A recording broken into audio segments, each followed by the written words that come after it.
Trump raevunud pärast seda, kui Iraani 300 drooni Kuubal sihtisid Ühendriike ja panid Teherani ähvarduse vaid mõne kilomeetri kaugusele Floridast, hoiatab kasvava julgeolekuohu eest, mis on vaid 90 miili kaugusel Ameerika rannikust. Bush viitab teadetele, et Kuuba on omandanud 100 Iraani ründedroone.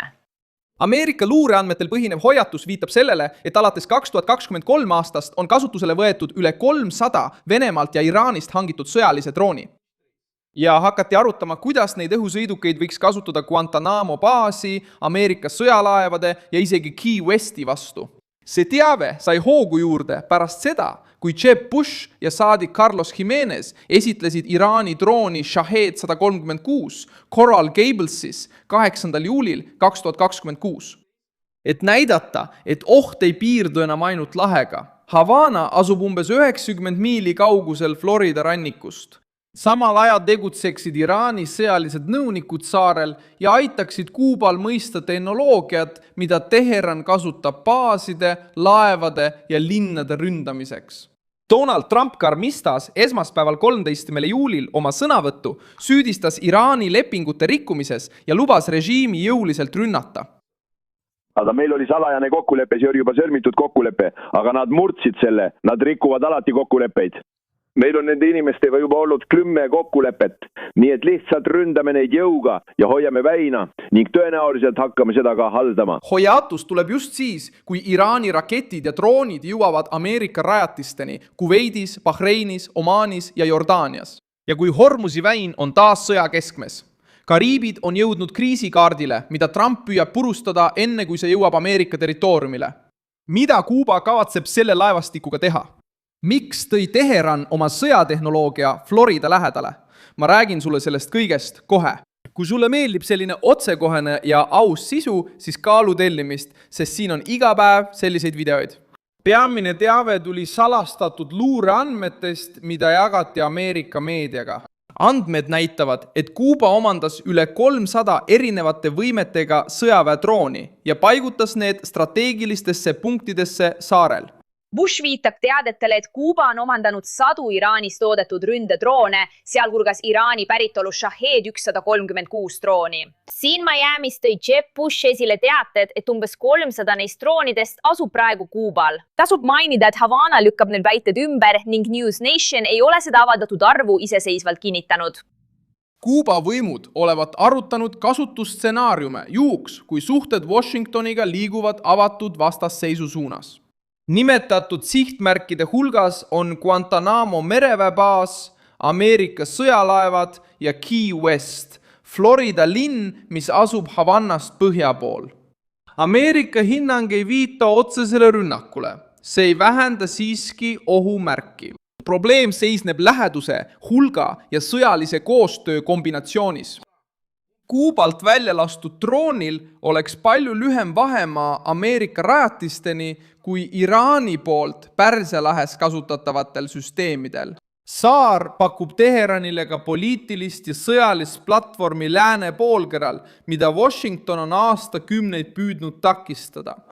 Kuuba hakkas 2023 aastal Venemaalt ja Iraanilt droone vastu võtma. Ameerika ametnike sõnud on osa varustusest väidetavalt hoiustatud strateegilistes kohtades. Kui Kuuba sõjaväelased otsisid uusi üksusi ja püüdsid Iraani kogemusest õppida, tõstis Iraani sõjaliste nõunike kohalolek Havannas valsust. See sama režiim, mis kasutab droone laevade survestamiseks Hormuzi väinas, on nüüd seotud laevastikuga, mis asub Ameerika ranniku lähedal. Jeb Bush tõi selle teema arutelu keskmesse 8. juulil üritusel, mille korraldas grupp United Against Nuclear Iran Biltmore'i hotellis Coral Gablesis koos Carlos Jimenezi ja endise suursaadiku Mark Wallace'iga. Ta esitles taastatud Shahed 136 drooni ja väitis, et uudiste andmetel on Kuubal umbes 300 drooni. Me nägime, kuidas droonid olid organiseeritud rühmadesse. Nad võivad ületada kaitsevõimeid, mida oleme näinud sõjas ka Lähis-Idas. Nii et see on oht. Ja ma arvan, et on oluline tunnistada, et Iraan on järjepidevalt teinud koostööd Kuuba Venezuelaga enne Maduro lahkumist režiimist, luues ebastabiilsust mitte ainult Kuubal, vaid kindlasti ka piirkonnas. Vähemalt on aeg. Bush kiitis Trumpi selle eest, et ta vähendas osa Iraani sõjalist võimekust Lähis-Idas, kuid hoiatas, et oht pole kadunud. See on lihtsalt saanud uue suuna. Carlos Jimenezi sõnul suudab seda tüüpi droon läbida pikki vahemaid ja tabada sihtmärke Ameerika Ühendriikide kaguosas. Guantanamo ja Key West oleksid osalejate mainitud riskipiirkonnas. Jimenez nimetas seda varustust ka terrorirelvaks ning ütles, et tänapäevased konfliktid muutuvad kiiresti droonide, tehisintellekti ja odavate rünnakute tõttu kallite rajatiste vastu. Shahed 136 on ühesuunaline ründedroon, mida Iraan on laialdaselt kasutanud Lähis-Idas ning mida Iraan on tarninud ka Venemaale kasutamiseks Ukrainas. Selle tegevusraadius on umbes 1500 miili ja see suudab kanda üle 100 naela lõhkeainet. Sel nädalal Miamis toimunud üritusel kohal olnud ametnikud ütlevad, et sellest on saanud üks Iraani iseloomulikumaid lahingudroone, kuna seda saab kasutada suurel hulgal suhteliselt madalate kuludega. Havanna vastas, süüdistades Washingtoni ettekäände loomises agressiooniks ja väitis, et igasugusel sõjalisel ettevalmistusel oleks kaitse iseloom. CIA direktor John Ratcliffe reisis samuti Kuubale ja hoiatas kohalikke ametnikke igasuguse vaenuliku tegevuse eest. Sõnum oli, et saar ei saa enam olla platvormiks Ameerika Ühendriikide vastastele.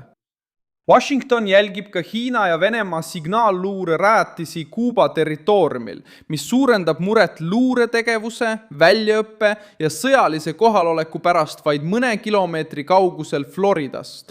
Donald Trump reageeris Iraani edusammudele teisel rindel sel esmaspäeval. Intervjuus väitis ta, et Teheraniga oli praktiliselt kokkuleppe saavutatud, kuid režiim rikkus selle. President ütles, et iraanlased rikuvad korduvalt kokkuleppeid ja lubas uusi tugevaid rünnakuid. Aga meil oli salajane kokkulepe. See oli põhimõtteliselt sõlmitud kokkulepe, aga nad rikkusid selle. Nad rikuvad alati. Meil on olnud juba 10 kokkulepet nende inimestega, nii et kas me lihtsalt ründame neid jõuga? Trump ütles ka, et Ameerika Ühendriigid peaksid võtma enda peale Hormuzi väina kaitse ning nõudma rikastelt riikidelt, kes sõltuvad sellest läbipääsust, turvateenuse eest tasu. Meist saab väinavalvur. Võib-olla nimetame end väinakaitse ingliks. Meile peaks selle eest makstama.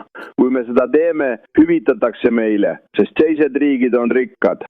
Nad on meie poolel ja me ei tee seda enam tasuta, nagu oleme aastaid teinud. Oleme kaitsud väina üle 50 aasta ja meile pole kunagi makstud. Nemad teenisid kogu raha ja Ameerika Ühendriigid jäid üksi. Sa tead seda, eks?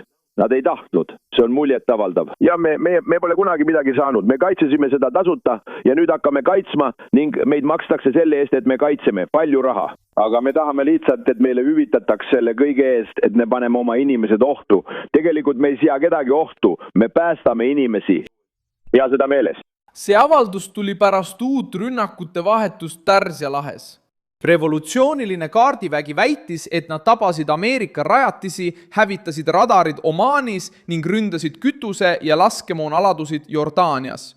Ameerika Ühendriigid vastasid tabades õhutõrjesüsteeme, rannikuradareid, raketirajatisi, droonikeskusi ja Iraani väikelaevu.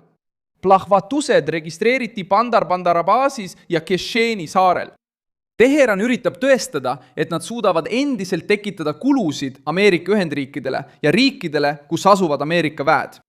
Kuveit sattus selle surve keskmesse pärast seda, kui nad peatasid raketid ja droonid ning registreerisid rünnakuid kaitsega seotud rajatiste vastu. Iraan soovib kontrollida lubasid, marsruute ja tingimusi laevanduseks. Ameerika Ühendriigid väidavad, et Teheranil puudub õigus piirkonda sulgeda ja tagada kaubalaevadele eskorte. Kuigi laevade liikumine on viimastel aegadel tugevalt vähenenud, usub Iraani režiim, et surve maailma kaubandusele võib sundida Trumpi järeleandmisi tegema. See panus muutus ohtlikumaks, sest Ameerika president tegi selgeks, et ta ei kavatse lubada rünnakuid tsiviillaevade vastu ega aktsepteeri Iraani kontrolli selle läbipääsu üle. Iga uus rakett, mis lastakse Ameerika baasi pihta, suurendab suurema vastuse riski ja vähendab kokkuleppe võimalust. Iraani laienemine ilmnes ka Jeemenis. Rahvusvaheliselt tunnustatud valitsus teatas, et ründas 13. juulil Sanaa lennujaama rada, et takistada Iraani lennuki maandumist. Lennuk olevat olnud seotud Houthi delegatsiooni transpordiga, kes naasis endise Iraani juhi matustelt. Aitäh! Houtid süüdistasid rünnakus Saudi Araabiat ja lubasid vastata, samal ajal kui Adenis asuv valitsus võttis operatsiooni eest vastutuse ja süüdistas Iraani Jeemeni õhuruumi rikkumises. See episood näitab, kuidas Teheran püüab säilitada oma mõjusfääri koridore isegi Ameerika rünnakute all. Kuuba Kariibi mere piirkonnas, Houthid Jeemenis ja Iraani väed Pärsia lahes moodustavad ühe ja sama strateegia erinevad rindelõigud. Sõjaliste ressursside hajutamine, Washingtoni liitlaste survestamine ja Ameerika Ühendriikide sundimine oma tähelepanu ja kaitset jagama.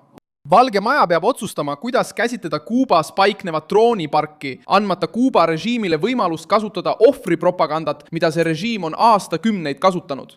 Kui kinnitatakse, et Havana valmistab droone rünnakuks Ameerika Ühendriikide rajatiste vastu, seab see Trumpi raske otsuse ette, sest oht oleks reaalne. Paikneb otse mandrill ja on seotud režiimiga, mida ta süüdistab lepingute rikkumises ja ameeriklaste ründamises välismaal.